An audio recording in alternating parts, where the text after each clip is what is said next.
So I'm not very creative, but if I was going to make a t-shirt for our next speaker, it would say, and I have been thinking about this too. I don't know where she's sitting. Oh, there she is.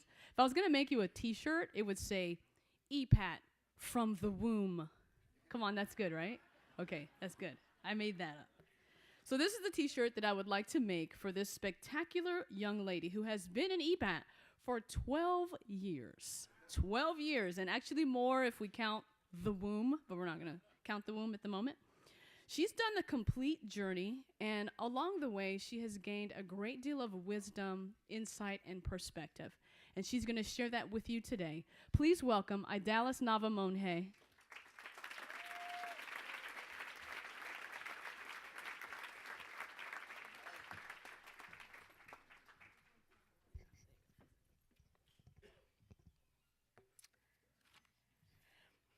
EPATT's been a part of me my entire life.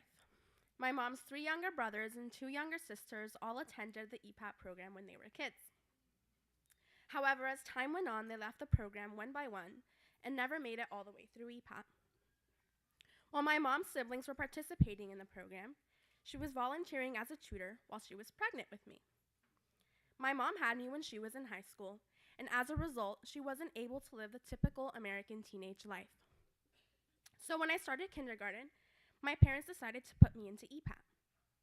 I was so excited about the program at first, but through the years, there were times that I felt that people were being too hard on me. My feelings about EPATT were like a roller coaster. I liked it, I didn't like it. I liked it, and then I didn't like it. Pretty soon, I just stayed at EPATT because it made sense. I didn't see any reason to leave. In reality, there wasn't any way my mom was going to let me quit, mainly because of how she saw it ended for her siblings. She would tell me, Idalys, if you just keep at it and stay focused, you'll see how much it'll benefit you in the end.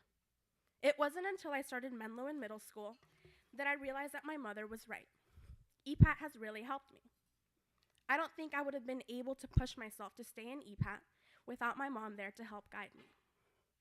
My mom is by far the strongest person I know. Many of my best qualities I get from my mom.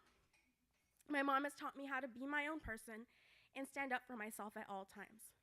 She's taught me how to be a leader and not let people make me feel insignificant. I have this sassiness and stubbornness in me that the EPATT staff refers to as the Monje attitude. That's my mom, Marva Monje. She is one of the sassiest people I know. The most important lesson she's taught me is to not let my physical traits and my background define my potential. Being a girl is no excuse for not being the best at what I do, even if that means I'm competing against boys. This has translated into tennis at EPATT. During practice, Dave would make me hit against the boys because he knew that I was capable and strong enough to hit against an egotistical boy. There were even times where I was the smallest on the court and the only girl on a court full of boys. My mom also made it clear that just because I come from East Palo Alto, a low-income community, doesn't mean that I don't have the ability to compete against more affluent kids in the classroom. Throughout my time at Menlo Middle School, and even through high school, she's pushed me to be an even better version of myself. Every year, she made sure she knew what my course load was like, who my teachers were, and what time the extra help hours were. It wasn't the slightest bit of fun to have my mom constantly making sure that I was on top of my work, but I know she did it for me. In my family, I am the oldest of 4 children. After me, there is Samantha, who is 13, then Alex, my brother, who is 11, and then baby Sophia, who is 2. Everyone except baby Sophia is in EPATT, but the EPATT staff has 3 more years to prepare for her. My parents rely on me to be the example for my younger siblings, just like my parents were for me. Anything that my siblings see me doing, they want to do the same. This is the best compliment I could ever get from them. My whole life, my world has been East Palo Alto School and EPATT.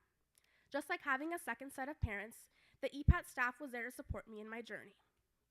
In just a few months, I'll be heading off to college, and my everyday routine that I've been doing for 12 years will be completely gone. I won't be walking into a building anymore at 4 o'clock, seeing the people that I grew up with. I won't have someone there to catch me right before I fall.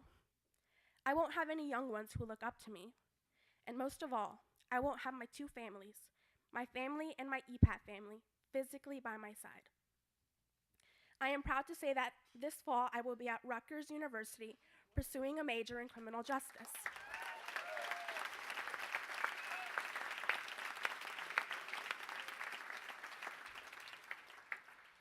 It's a bittersweet decision that will take me 2,940 miles from home and my family's, but I know that I am ready. Thank you.